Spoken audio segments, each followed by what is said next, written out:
Hello, everyone. Welcome to our class for today. This is still UM 039 Ethics course, and this is Sir E, your lecturer for these course. And for today, our discussion will be concentrating on the topic of ethics through thick and thin. Now, the world has undergone a lot of changes in the last couple of decades.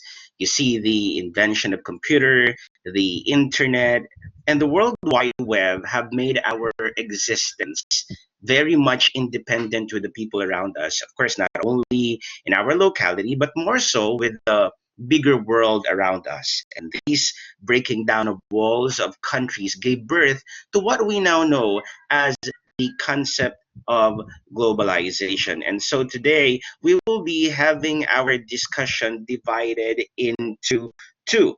Okay, so the first discussion that we're going to have is all about globalization and its inevitable effect on humanity.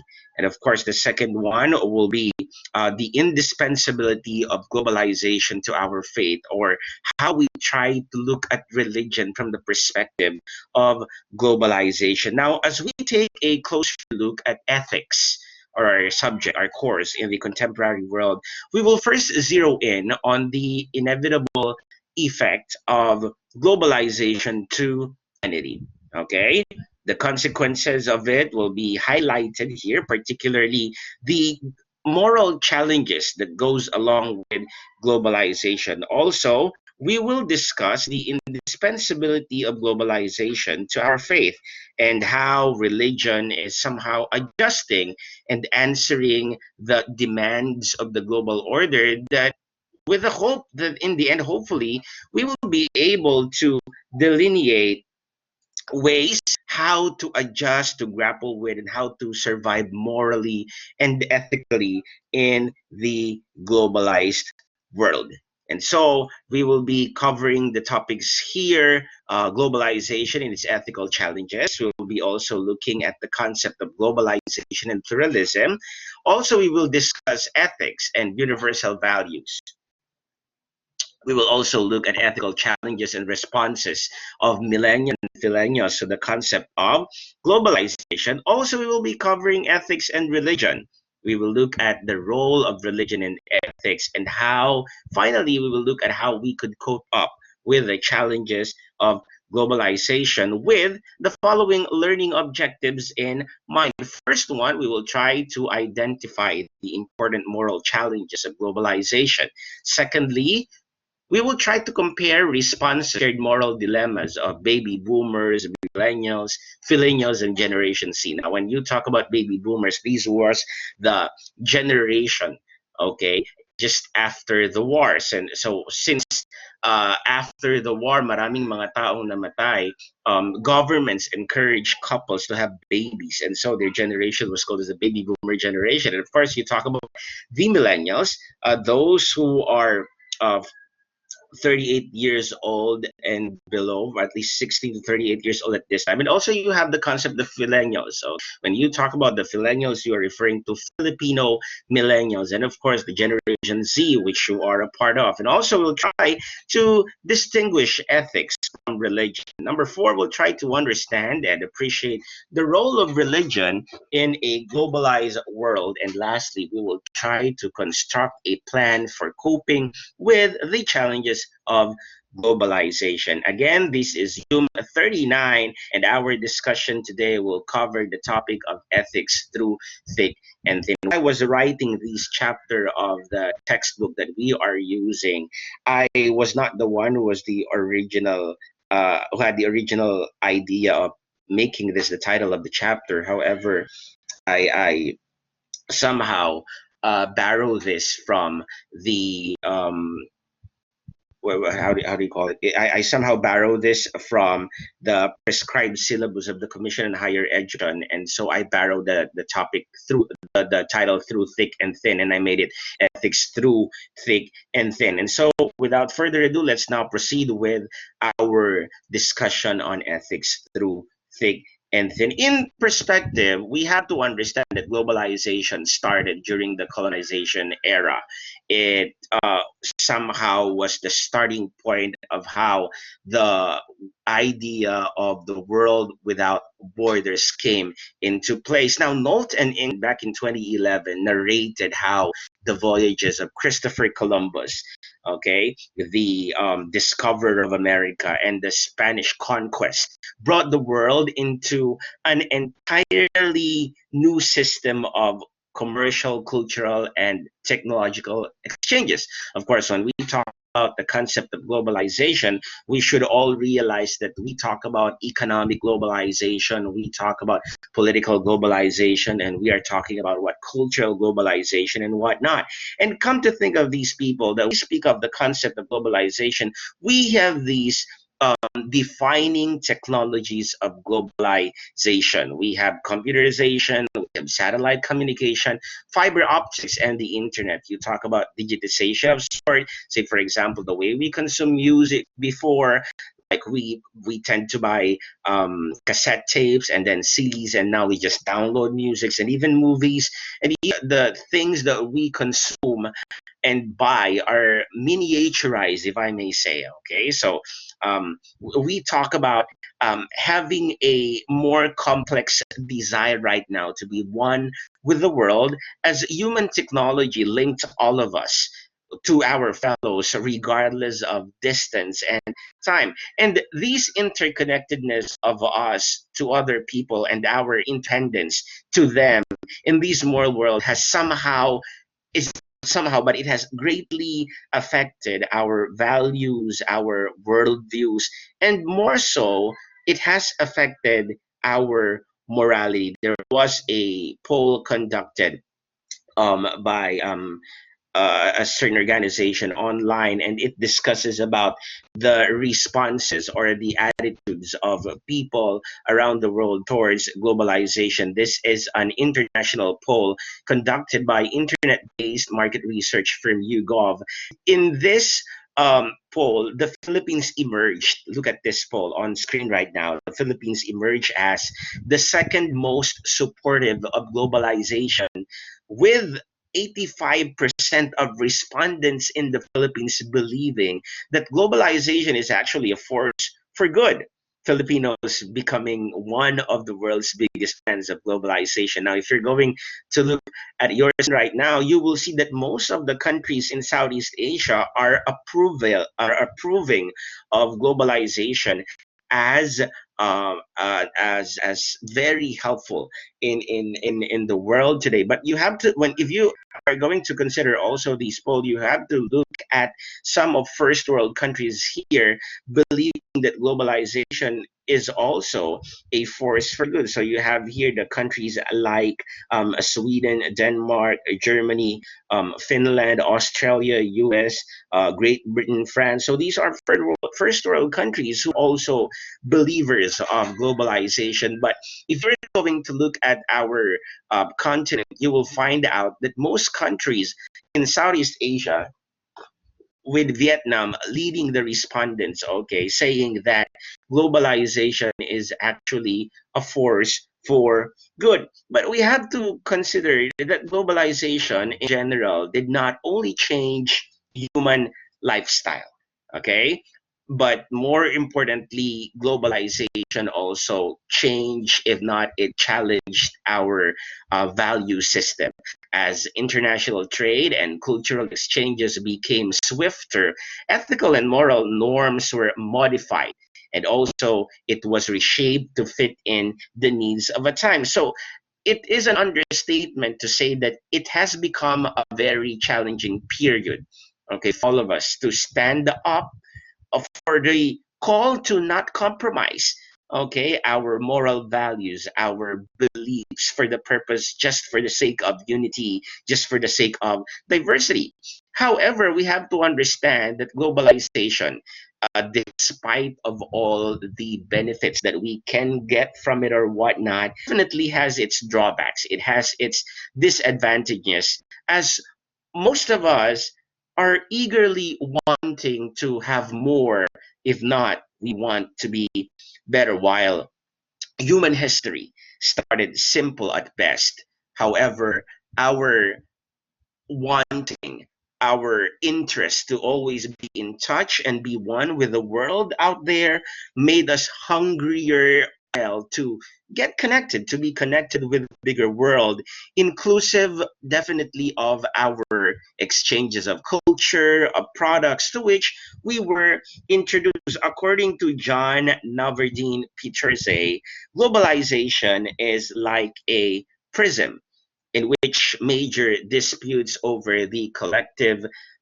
human condition are now refracted. So we talk about the questions of capitalism, we say globalization did it. We talk about the concept of inequality, we say globalization did it. We speak of power, of development, ecology, culture, gender, identity, population. It all comes back to the landscape, at least according to Peter say that all our ideas, our perspectives, our worldviews about all of these topics is a matter of how globalization influenced our perspectives on such. These statements of Peter perfectly indicates the effect of a society, since cultural exchange is very much important in this concept.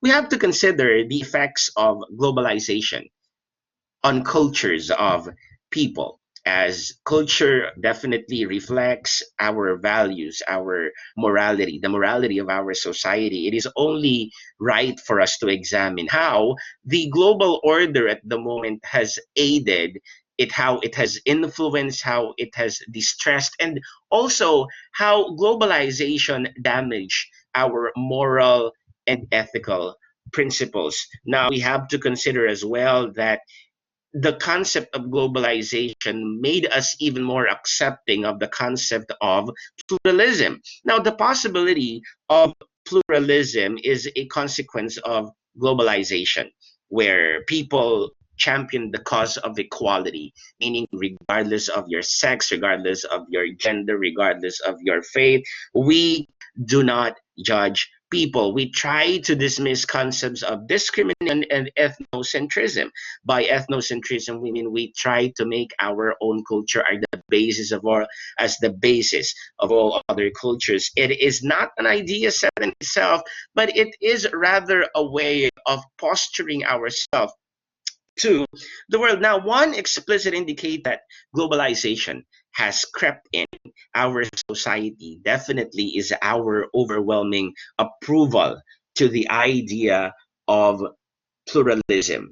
Okay. Now, when we talk about the concept of pluralism, it's not a way of judging people at face value, but we allow and we give voice to people and try to understand where they're coming from. Because at least in the concept of pluralism, the stories of people, the ways, okay, in which they live, and somehow the rationality of their actions are far more significant than what people actually think about them. Now, we talk about globalization, we also speak of pluralism, and definitely hindi natin pwedeng isantabi dito ang ating pag-aaral ng multiculturalism. When we speak of multiculturalism, this is an example of pluralism where the equally represent it equally represents competing interests of the society. When we talk about multiculturalism, it champions and fosters coexistence of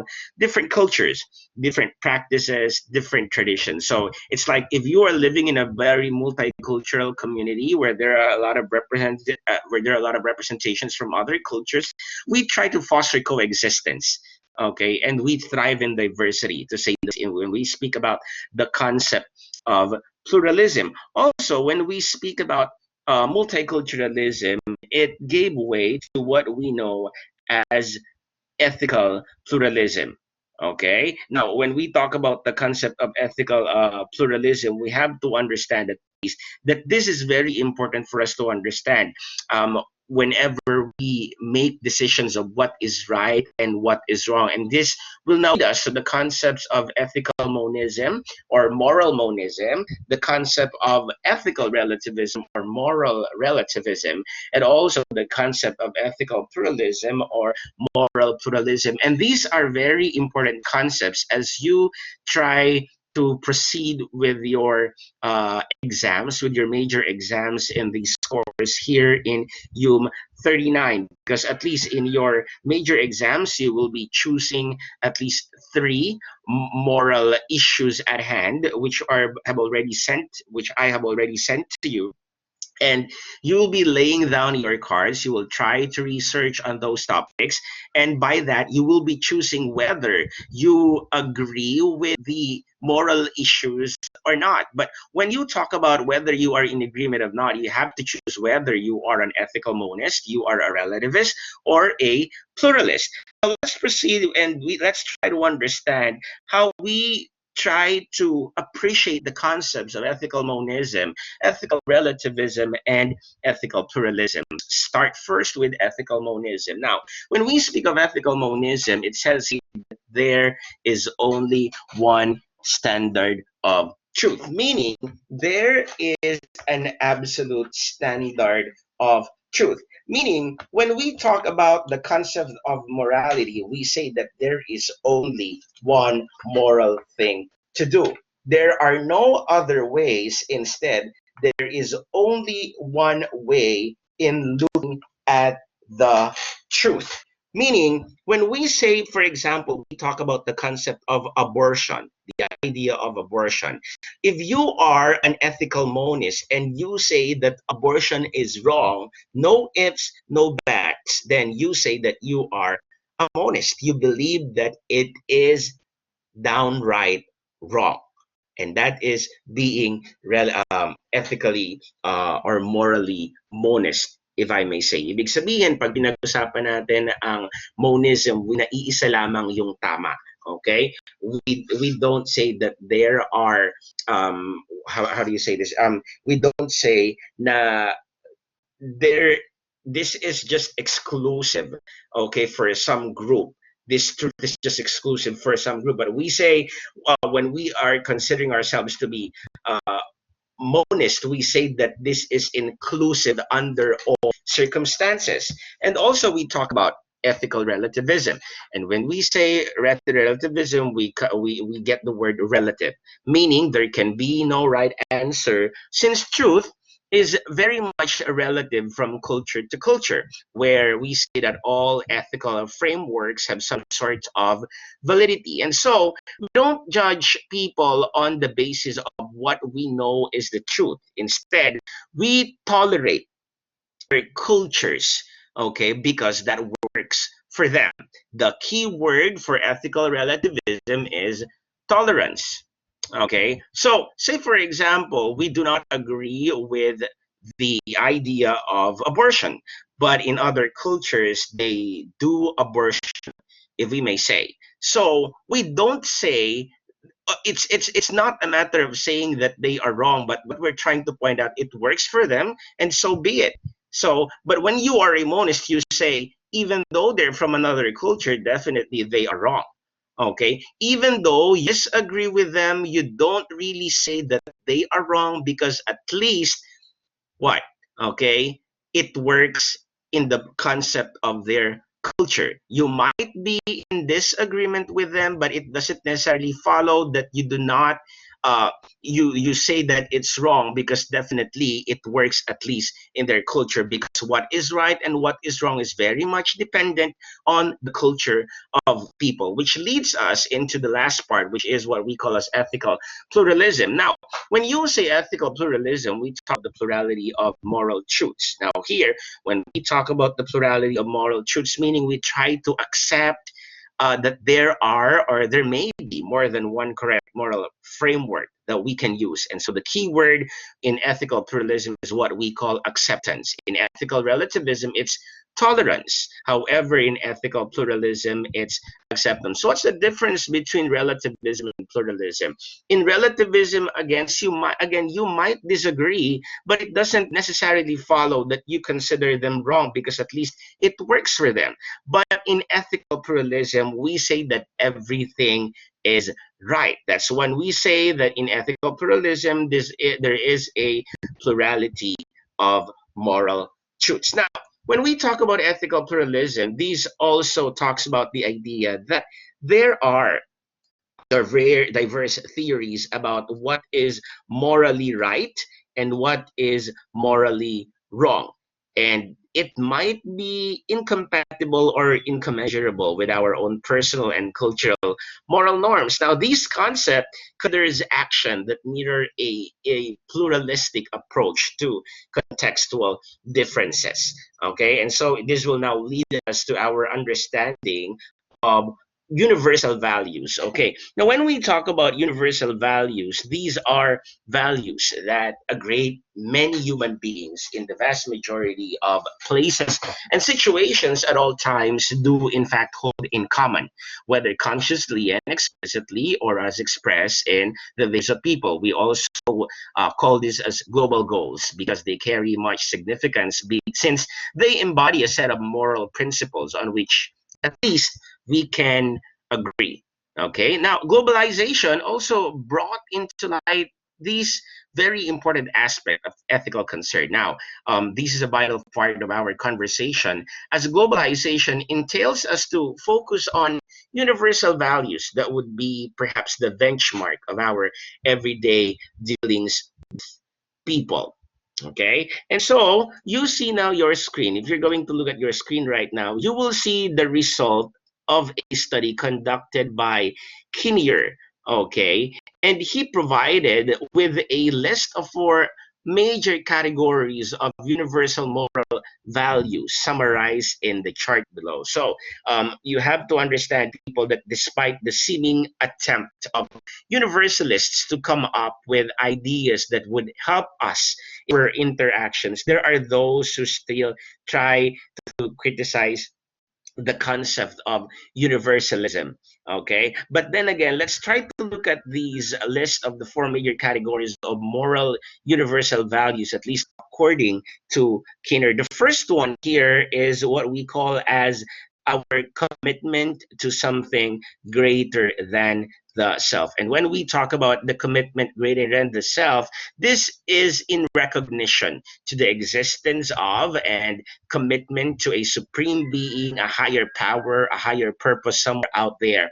Okay, now in order to be accepting of all faith, we say that when we talk about our commitment to something greater than the self, or the or the recognition of a supreme being, perhaps this could be the recognition that a God or Jesus Christ exists, or perhaps for Muslims you have Allah, and then for Buddhists you have Buddha. And the recognition of the existence of something greater than the self is very much important, but it is not just exclusive to a recognition of someone or a higher power somewhere out there, because um when you seek truth or when you seek justice, perhaps that's also a commitment to something greater than you are. Okay, it doesn't necessarily follow that when you commit you're something greater than yourself. It's just a matter of knowing that you are committed to a higher power. It could be a commitment to a higher purpose, say for example the purpose of justice, the purpose of peace, and whatnot. The second category in Kinnear's universal moral values is self respect, but with humility, self discipline, and acceptance of personal responsibility. Here we try to respect and care for ourselves. We do not abuse our health, we do not abuse ourselves, but we do not as well exalt ourselves or overindulge ourselves. We try to show humility, okay, and we try not to be selfish and self-centered, and we act in accordance to our conscience and accept the responsibility in every actions that we make. The third category in Kinnear's universal moral values is our respect and care for others. So here we see the concept of the golden rule, meaning we try to recognize the connectedness between people, since we are all social beings needing to be connected with the people around us to serve humankind and be helpful to individuals, to be caring, to be respectful, to be compassionate, to be tolerant, and somehow to be forgiving of others, to not hurt others. What is the golden rule, by the way? When we speak of the golden rule, we talk about what? Okay, the positive concept of the golden rule states that do unto others what you want others do unto you. But the negative idea of the golden rule is what?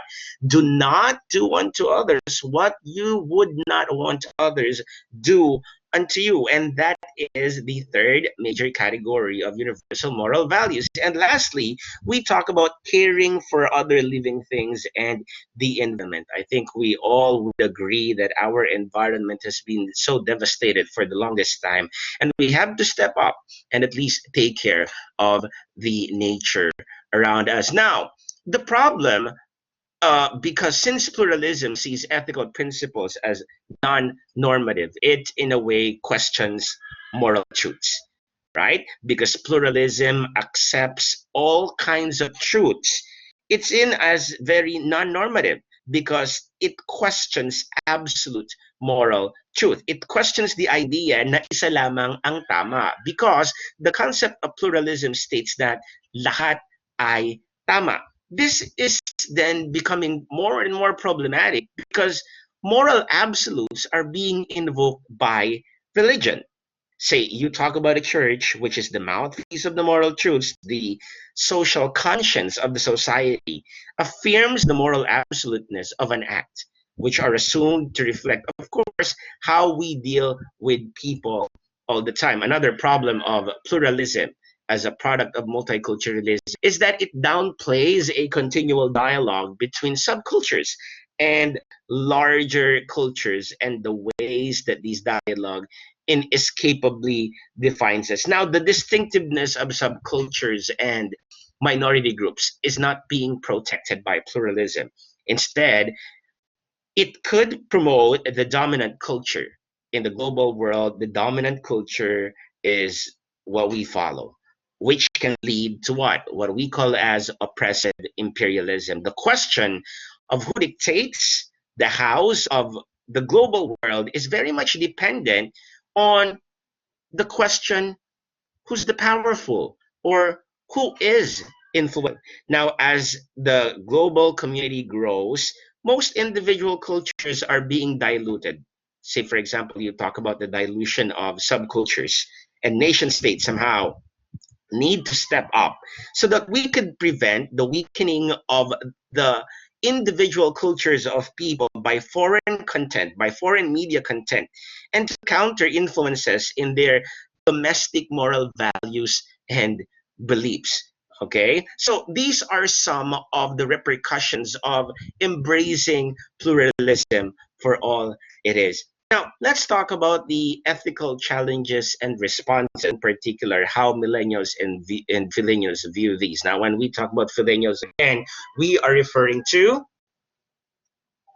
Filipino millennials. Now, globalization somehow furthered the gap between generations. The moral convictions and ways of dealing with moral dilemmas were faced differently by different generations. I had this conversation with a father of a student one time, and he was telling me this. Sabi niya, alam mo, sir, um, noong hindi pa nag-aaral sa kolehiyo ang anak ko, when my son was not yet enrolled in college, every time I say something, oo lang ng oo yan.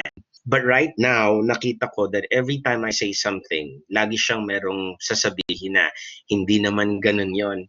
And somehow I tried to console the father and I told him, sir, you have to understand that our influences right now of how we view truth is very much different.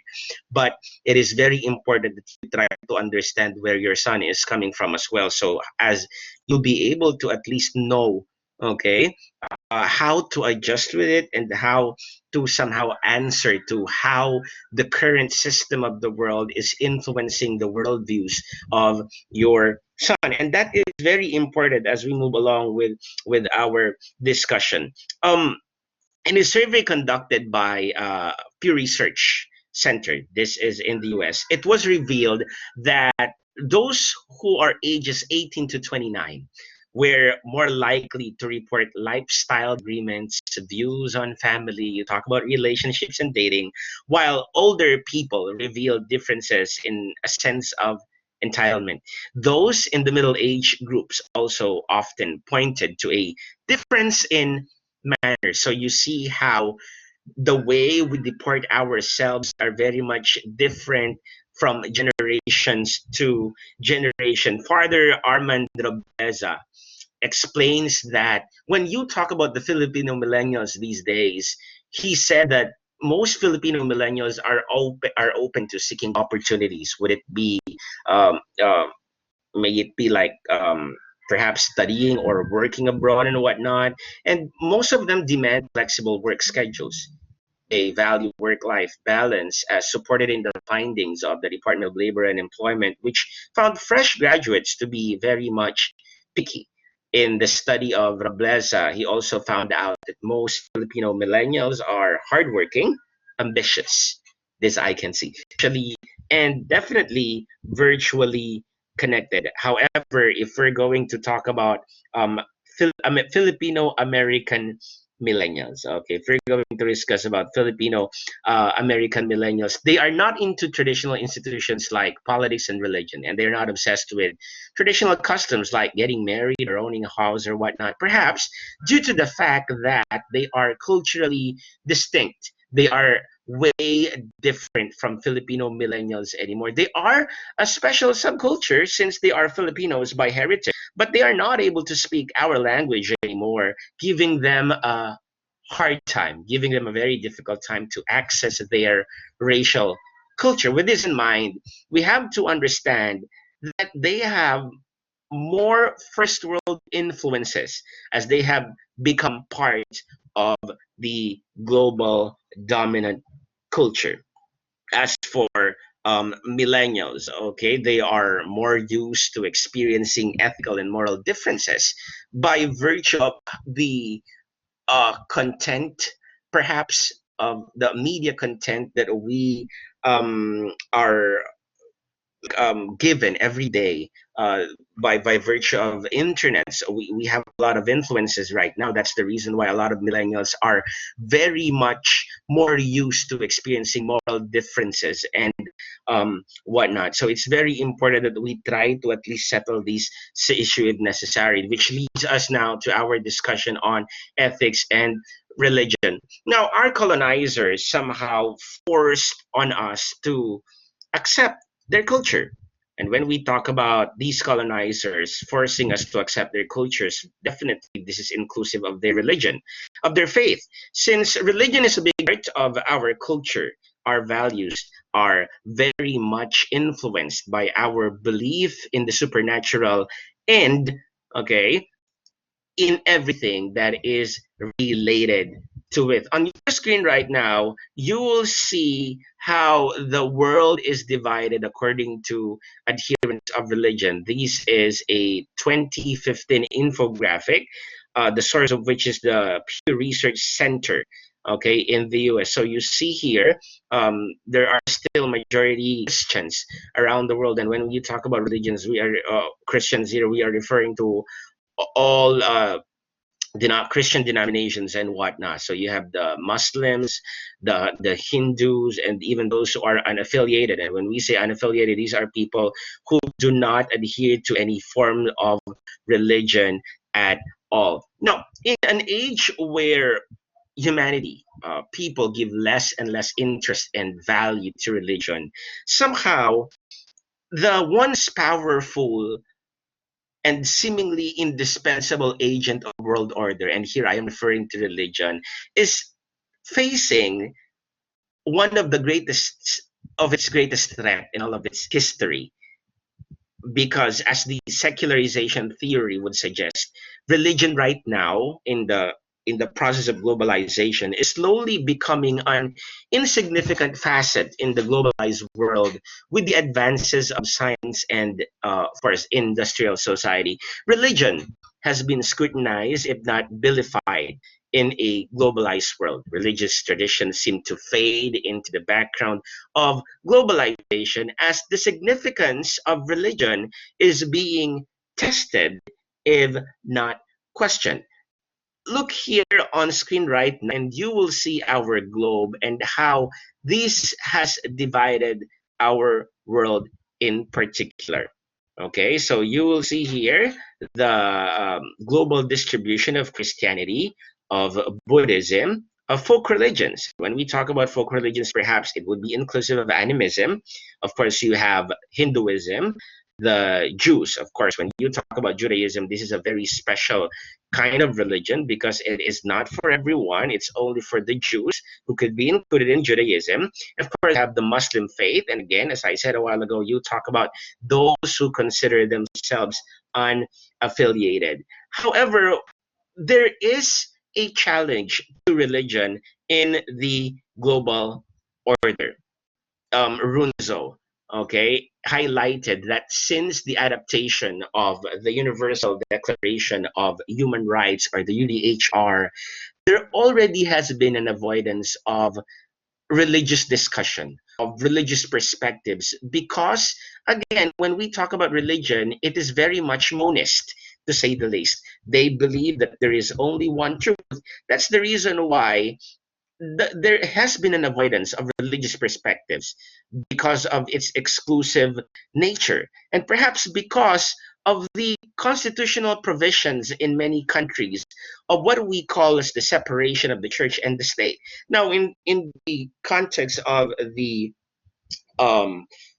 of the say the separation of the church and the state in the Constitution of the Philippines, we have to look at it in perspective, because historically there has never been a separation of the church state, of the church and the state in the Philippines. Yes, we do have what we call as the separation of the state on paper, but never in practice, and that is something that we have to consider.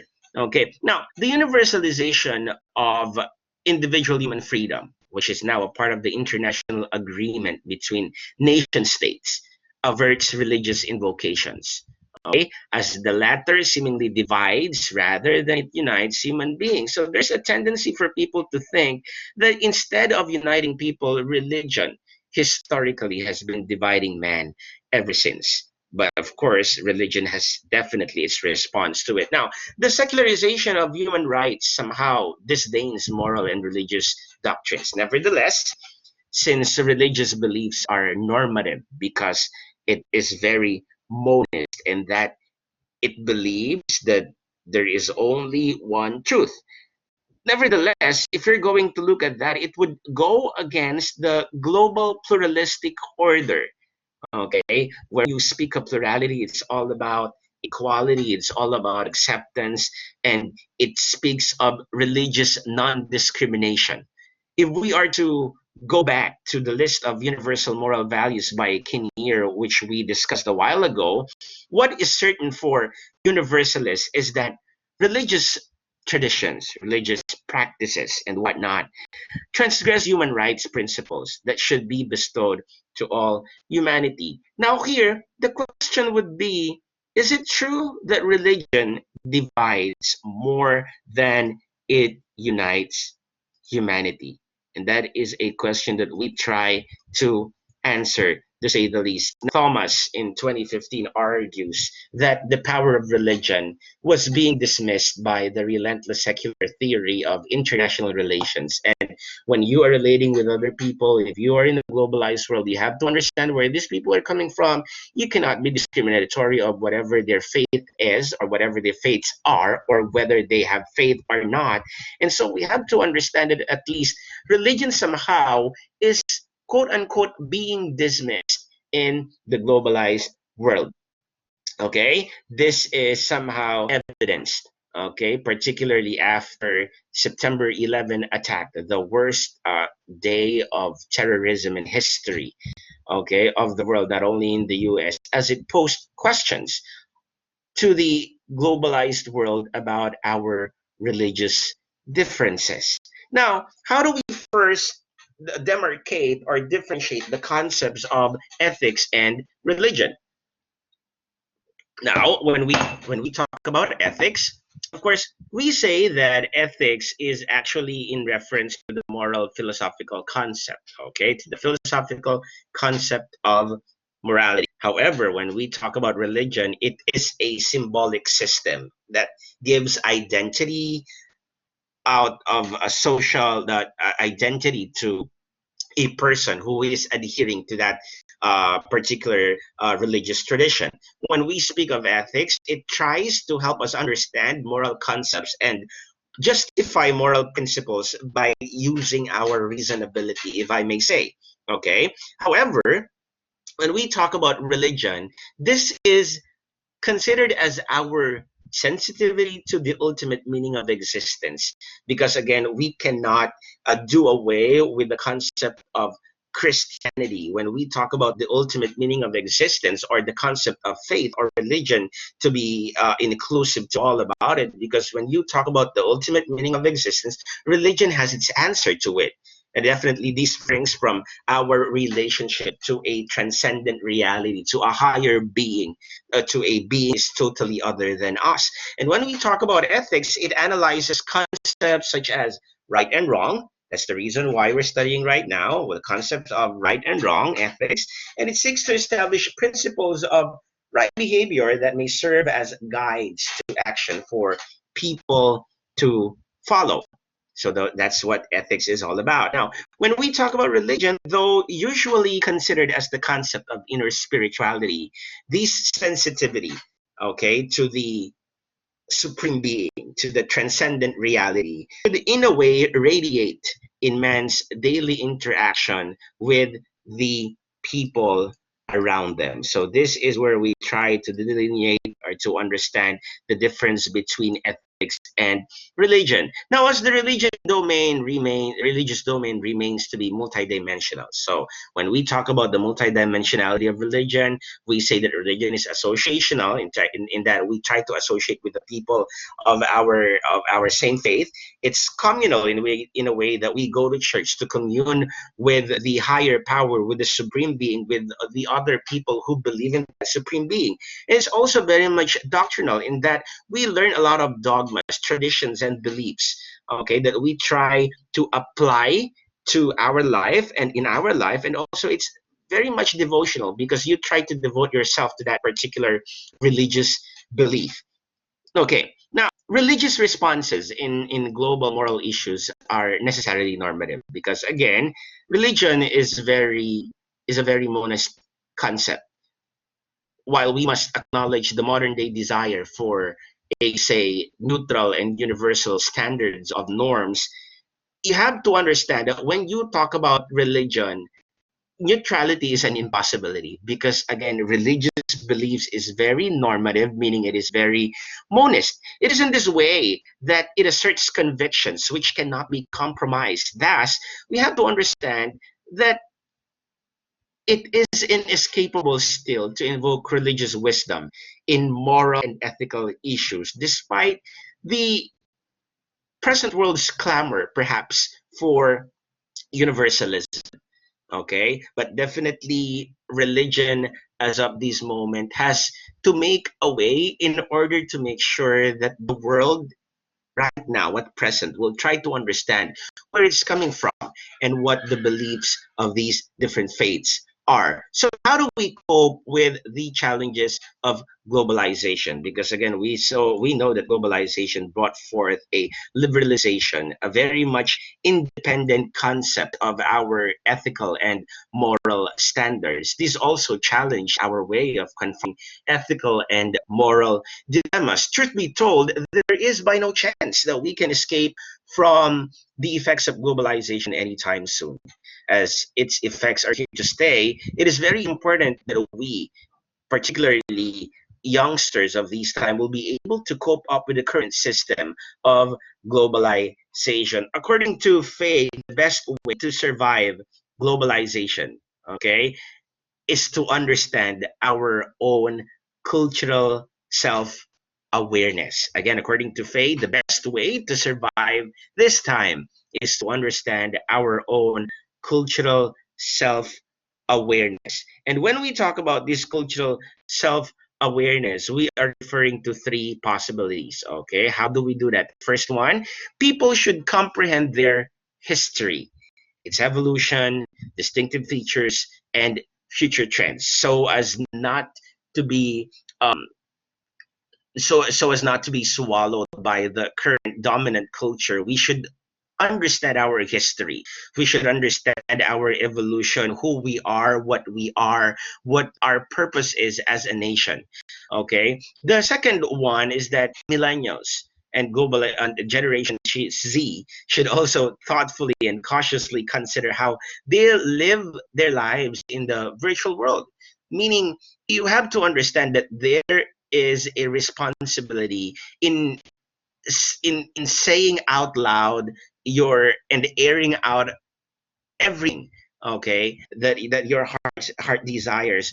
And also you have to consider how you try to present yourself in the real world. You have to understand that still, even though you are living in a very globalized world, in a globalized culture, you have to understand that you have your own what feature as an individual. You are Filipino, and that by it comes the traditions, the norms that we imbibe as a people, and whatnot. And lastly, people living with a specific culture should come to know themselves. Again, for this, so as not to be swallowed by the current global dominant culture. With this, we will be able to make cultural choices and adjustments to new environments and special times. It is significant that we are aware, okay, yet we are deeply rooted in who we are. We are grounded in our moral principles, we are grounded in our ethical principles.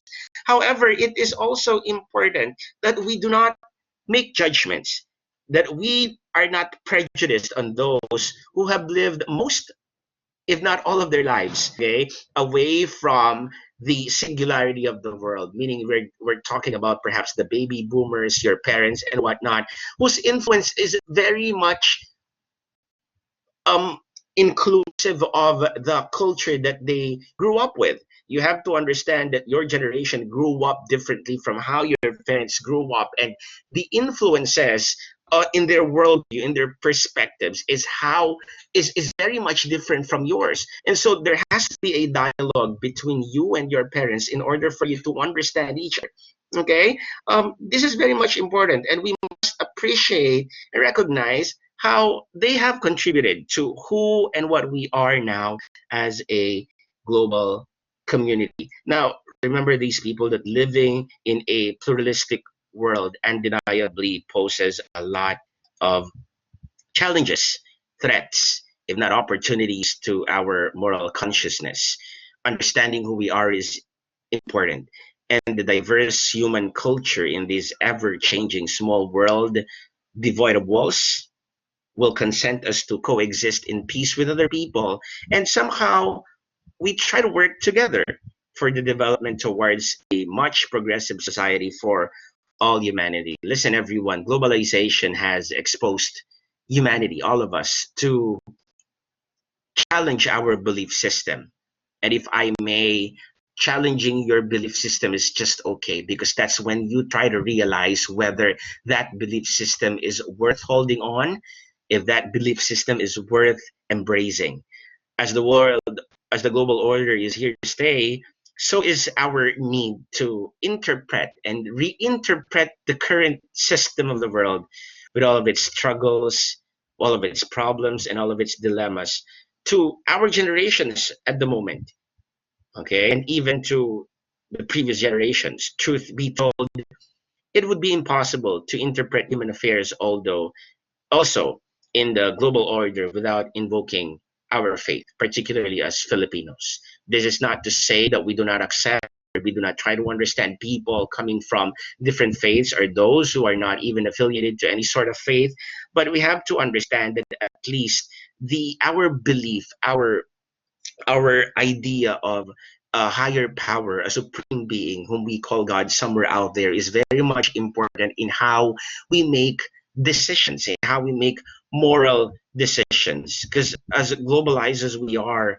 religious interpretations of moral and ethical issues could be very helpful in understanding the frailties and the strengths of humanity.